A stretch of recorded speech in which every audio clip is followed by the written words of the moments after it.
கும்பகோணத்திலிருந்து தஞ்சாவூர் போகக்கூடிய தேசிய நெடுஞ்சாலையில் தான் இப்போ நம்ம பயணம் செஞ்சிட்ருக்கோம். கண்டிப்பாக இங்கே மக்கள் வந்து எதிர்பார்த்துருக்க மாட்டாங்க. இங்கேருந்து ரைட் சைடில் வந்து 4 கிலோமீட்டருங்க சாமிமலை முப்பக்கோயில் கும்பகோணம் அப்படின்ற லொக்கேஷனில் தான் இப்போ நம்ம ட்ராவல் பண்ணிகிட்ருக்கோம்.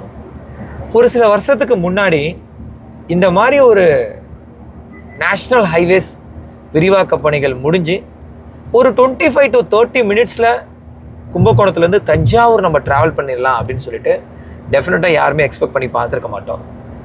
ஆல்ரெடி இருந்த ரோடு வந்து பார்த்திங்கன்னா there is a lots of accidents.